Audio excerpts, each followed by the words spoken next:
So here we have step two, and step two is essentially look at preparing our shopping list. Step one, we now understand our nutrition goals. So whether we're going for a calorie intake goal or whether we're going for both, where we're making sure we maintain under the calorie intake, but also whilst keeping our protein high. Now that we established that, okay, what are we going to eat? What are we going to cook? Great question. What we do, the best way formula for success in pretty much anything is to reverse engineer success. So rather than wondering what to eat, the best thing to do is, now that we have the goals of what we're trying to achieve, let's step back and see, what would a perfect day look like to get me to this goal? So there's a few simple ways we can do it. First way, what we have is there's an app or website called eatthismuch.com. So again, I'll include a link so you know where to go for that. Eatthismuch.com, and this will be a calculate. This will essentially do a meal prep for you, probably just a day. There is also a premium service where you can set out, different recipes for the week. And what this will do is give you an idea of what you would need to eat, and give you different recipes and even a shopping list if you've got the premium version of exactly what you need to eat, cooking wise, to limit your calorie intakes, but also whilst reaching your macro goals. So probably the most simple way, follow along and you'll be able to get it straight away. That's one. Second one, which I probably use a bit more, and it gives a bit more flexibility, is MyFitnessPal. So for those of you who haven't used it before, MyFitnessPal is an app which you can use to count your calories. It's a calorie counting app, so you can see how many calories you're consuming on a day-to-day basis by each meal.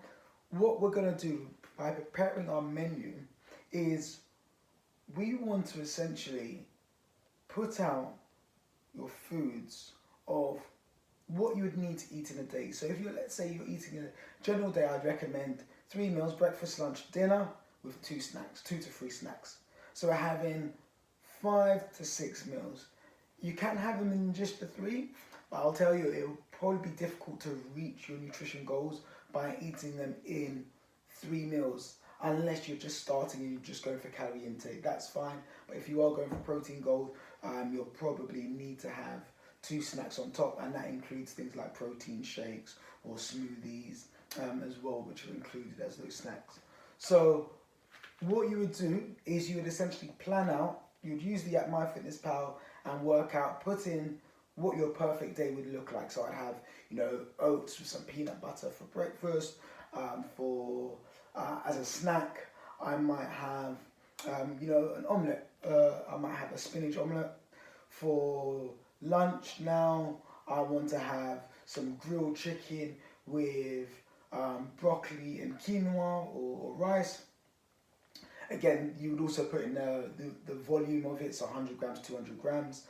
So these are other things that you would include as well. And then from there, once you've now planned out and you've seen that day, you can actually break through and see how many calories that is. So say, okay, perfect, that keeps me in my goal. I can see myself eating these foods, I like it, great. Or the other one is with the macros, you can see and be like, I'm actually 40 grams short of my protein goal of what I was working towards.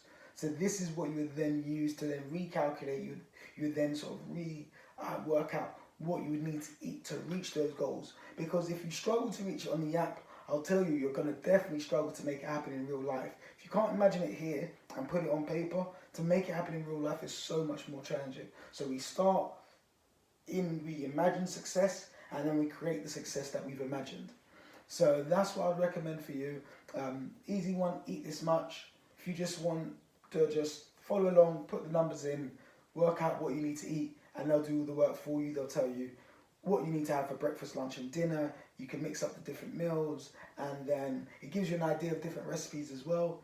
And from there, you could then put it into MyFitnessPal, or use MyFitnessPal separately if you didn't want to follow it step for step, exactly what they've got in plan, you would then have a separate one that you can use. So this is for the meal prep. I hope that helps in terms of understanding the shopping, what you're going to have to do, shopping list. So this will now give you the foods that you need to buy, the quantities that you need to buy, and that would all be calculated there. And again, the next video, still within the step 2, is we're going to look at what you're also going to need at home, outside of your cooking ingredients, equipment that would be good for you to have. So see you in the next video down below. Stay blessed.